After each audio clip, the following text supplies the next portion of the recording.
हाथों को उठाओ। Thank you Jesus. खुदावन, आज तेरे वचन को सुनने वाले लोग तेरी गहराई में, तेरे प्रेम की ऊंचाई, गहराई, इसकी लंबाई समझ सकें। खुदावन, आत्मा में बढ़ें, बड़े कार्य को करे। खुदावन, इनकी जिंदगी में तो अपनी मर्जी को पूरा करे। तूने कहा तू बच, तेरा घराना बचाया जाएगा। ये बच्चे अपने घराने को बचाए और बड़े कामों को अपनी जिंदगी में होता हुआ देखें। आज के समय को तेरे हाथों में सौंपते हैं। खुदावन, तेरा आत्मा कार्य करे, बात करे इनकी जिंदगियों से, प्रभु यीशु के नाम में, आमीन आमीन। हालेलुया। आप समझ सकें प्रार्थना करने के डेडिकेटेड स्थान जो हैं क्राइस्ट की बॉडी में कितनी इंपॉर्टेंस रखते हैं। प्रेरितों के काम, आरंभिक कलीसिया रिजल्ट में थी, हीलिंग, डिलीवरेंस, मुर्दों को जिंदा होते हुए देखती थी, सोल्स बचते हुए देखती थी। हजारों हजारों लोग एक दिन में बपतिस्मा लेके बच जाते थे, क्योंकि वो जीसस क्राइस्ट के लाइफस्टाइल को फॉलो कर रहे थे। हम जीसस के फॉलोअर हैं और कभी प्रेयर नहीं की, नाइट प्रेयर, तो क्या हम फॉलो कर रहे हैं?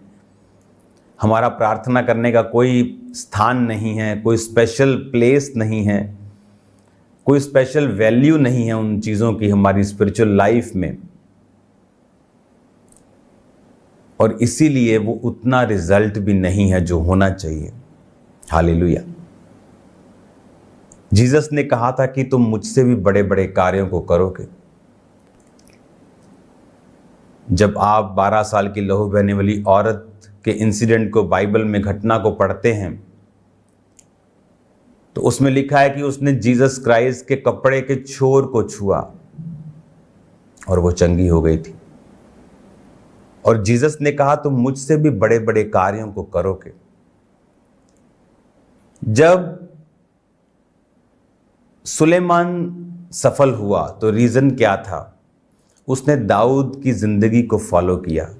दाऊद जो राजा की कुर्सी तक पहुंचा, शाऊल उसको मार नहीं सका, उसके भाइयों के मध्य में उसका अभिषेक किया गया, कोई भी राजा उसको हरा नहीं सका। आप इमेजिन करो, कोई राजद्रोह की गोष्ठी, जैसे यानी कोई साजिश राजद्रोह की, कि राजे को मार कर उसको किसी भी तरह से हटाकर, प्लानिंग करके, प्लॉटिंग करके, तो ये राजाओं के खिलाफ बहुत होता था।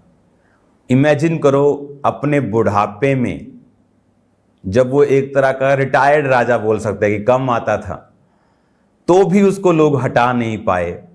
सुलेमान को एग्जैक्टली मालूम था कि उसके बाप की सफलता का राज क्या है, और उसने एग्जैक्ट फॉलो किया।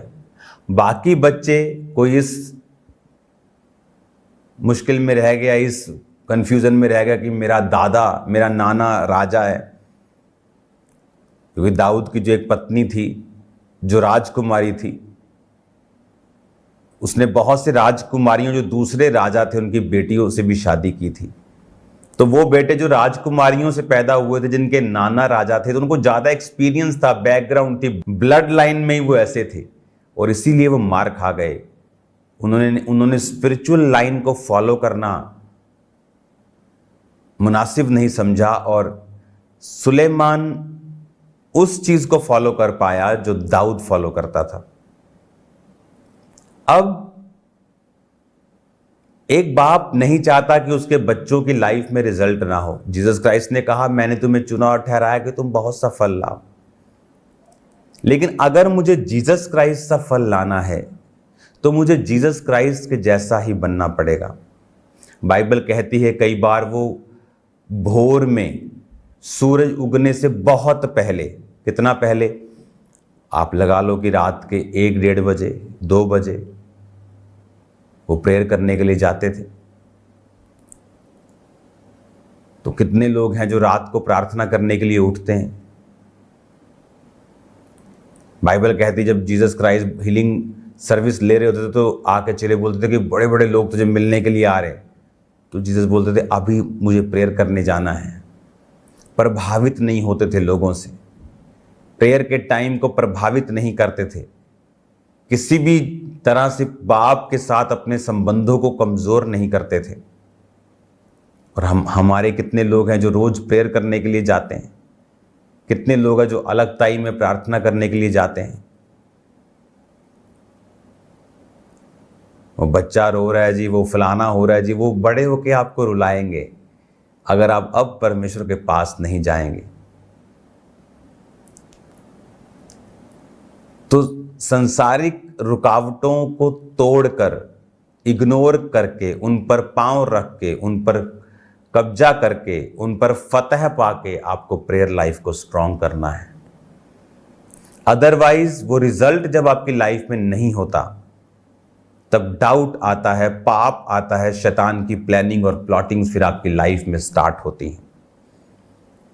जब सुलेमान ने अपने बाप को फॉलो किया, अब जीसस क्राइस्ट के उस कपड़े से जब औरत चंगी हुई तो चेले जो थे 3.5 साल वो परमेश्वर के साथ रहे। वही लाइफस्टाइल चेलों का था और वही इंपार्टेशन आगे विश्वासियों में होती रही, क्योंकि जो चेले करते थे, जो पास्टर करता है उससे ज्यादा लोग नहीं कर सकते। तो जब इंजन ही 200 पे है तो डब्बे 220 पे कैसे चले जाएंगे? जो उनको सिखाया ही नहीं जाएगा क्या करना है तो वो कैसे आगे बढ़ेंगे?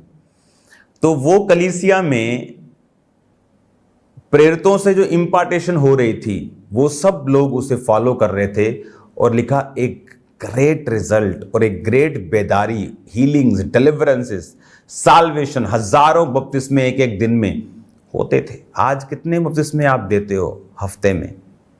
एक भी नहीं। महीने में कितने? 3, 4। क्या आपको लगता है कि ये परमेश्वर की ओर से है? क्या आपको लगता है कि उसने ये कहा है कि मैं तुम्हें चुनता हूं, ठहराता हूं कि तू थोड़ा सा फल लेके आए? उसने ये नहीं कहा। बात मसे की कमी है, बात अभिषेक की कमी है।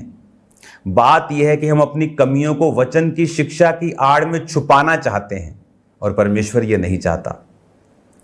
अब प्रेरितों के काम 19 और उसके 11 में लिखा, परमेश्वर पौलुस के हाथों से सामर्थ के अनोखे काम दिखाता था, यहां तक कि रुमाल अगोछे उसकी देह से स्पर्श कराकर बीमारों पर डालते थे और उनकी बीमारियां जाती रहती थीं और दुष्ट आत्माएं उनमें से निकल जाया करती थी।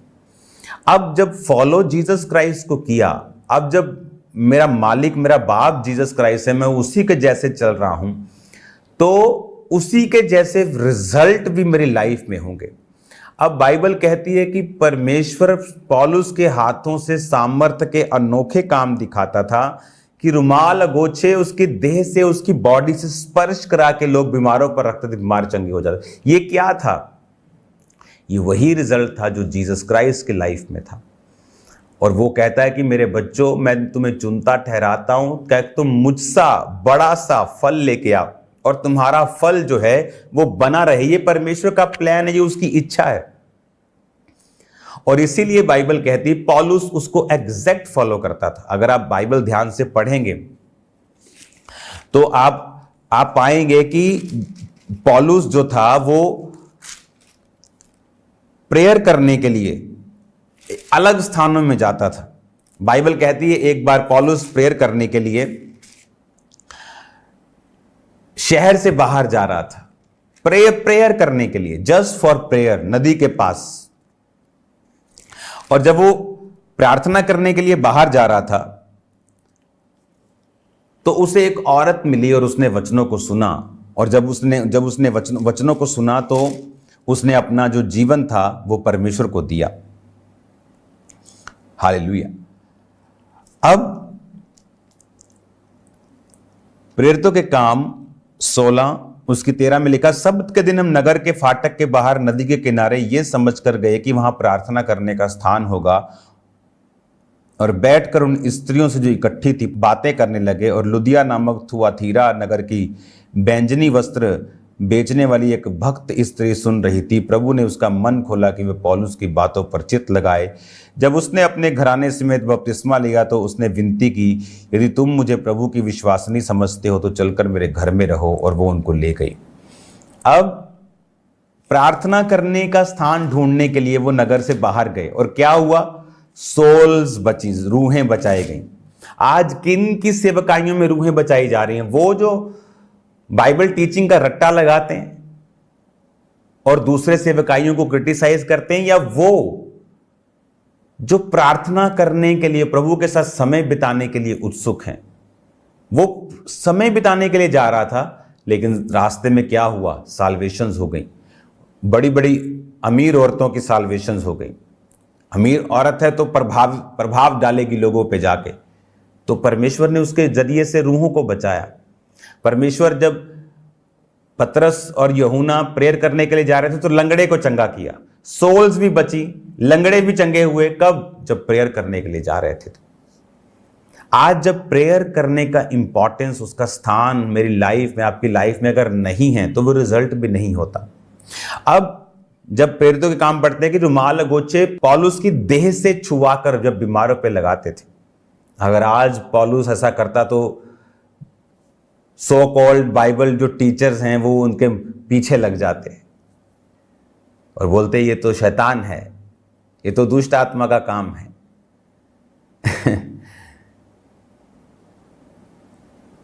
आप जीसस क्राइस्ट की तरह रिजल्ट लाने के लिए बुलाए गए हैं।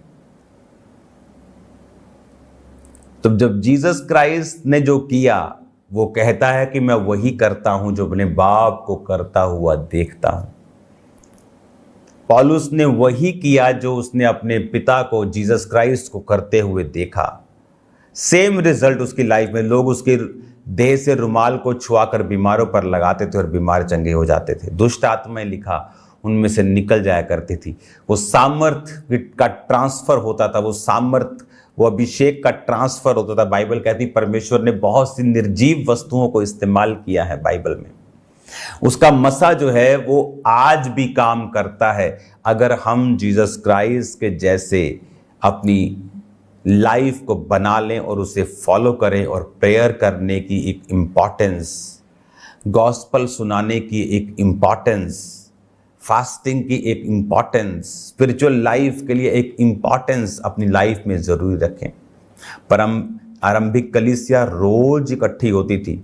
आप संडे सिर्फ जाते हैं, आप थर्सडे भी कई बार चर्च में नहीं आते, कि सिर्फ हफ्ते में 2 दिन आपको परमेश्वर को देने हैं, वो भी आपको बड़ा भारी लगता है कि संडे के संडे आप जा सकते हैं।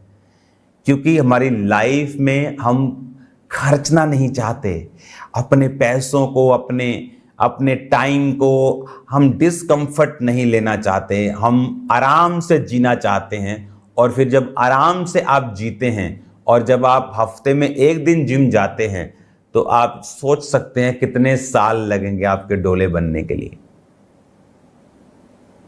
आपकी विल आपके डोले नहीं बनाती। विल के बाद, इच्छा के बाद आपका कर्म आपके बाइसेप्स को बनाता है। कर्म 0 है, विल बड़ी है, तो आप फिर वो शेख चिल्ली की कहानियां सुन लिया करें, वो आपके लिए अच्छी होंगी।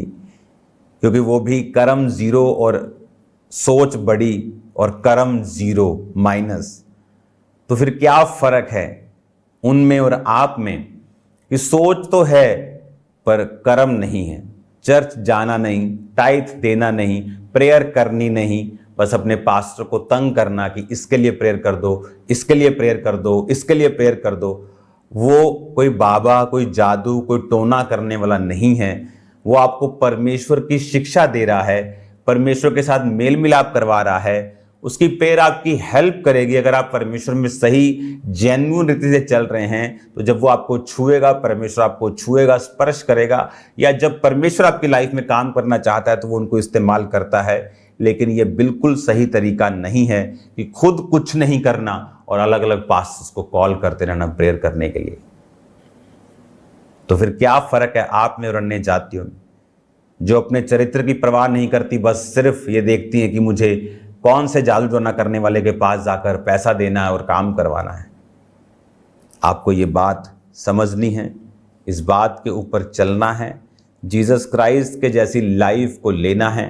पढ़ो मत्ती, मरकुस, लूका, यूहन्ना, पढ़ो और उसे फॉलो करो, पढ़ो और उसके जैसे चलो। प्रेरितों के काम पढ़ो, पहला कुरिन्थिया, दूसरा कुरिन्थिया पढ़ो, रोमियो पढ़ो, पौलुस की सारी पत्रियां पढ़ो और उसको फॉलो करो एग्जैक्टली। आप देखेंगे आपकी लाइफ में फिर रिजल्ट आएगा। जब रिजल्ट आता है तो इंसल्ट चली जाती है, जब रिजल्ट नहीं होता तो इंसल्ट रहती है। या तो रिजल्ट रहेगा या तो इंसल्ट रहेगी, आपने चुनना है। या तो शैतान रहेगा या परमेश्वर, न्यूट्रल कुछ नहीं होगा, बैलेंस कुछ नहीं होगा ऐसा कि शैतान भी नहीं है और परमेश्वर भी थोड़ा बहुत नहीं है, ऐसा नहीं होगा। या तो पूरा शैतान है या तो परमेश्वर है। आपको फॉलो करना है प्रभु को, उसके जैसे लाइफस्टाइल को, आप सेम नहीं रहेंगे। आप ब्लेस हैं यीशु के नाम में। ये वचन आपको खुश करने के लिए नहीं है, ये वचन आपको सीधा करने के लिए है।